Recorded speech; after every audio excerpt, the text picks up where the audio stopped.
But we begin tonight with the investigation into the disappearance of Elnaz Hajtamiri. Tonight, we speak to the OPP about the arrest of Deshawn Davis in California that happened earlier this week. He was one of Canada's most wanted men. CTV's Kristen Vino has our top story.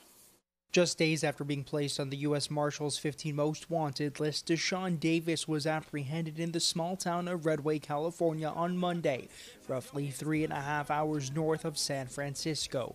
The crime that landed him on their radar, a 2023 murder at a Miami Beach nightclub.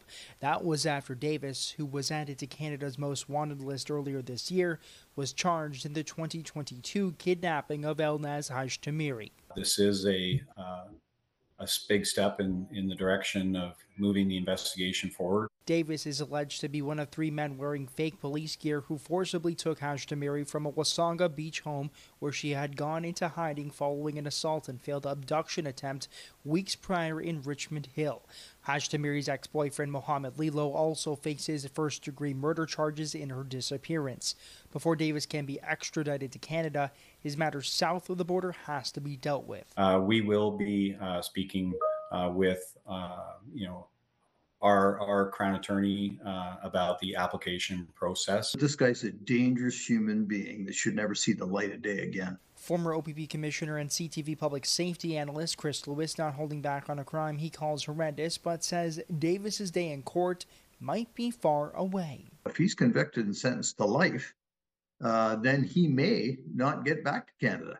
And so there's a lot of things to figure out there, but the Canada-US system generally works pretty well. And I don't anticipate problems other than him facing those serious charges in the U.S. The OPP still vowing to find answers, but unable to go into details on new leads. As it has advanced in recent months, but we have made significant progress in determining and learning more about what's happened. The OPP is still offering a $100,000 reward for information leading to the whereabouts of Hajtamiri and says it's still too early to determine a timeline for bringing Davis back to Canada.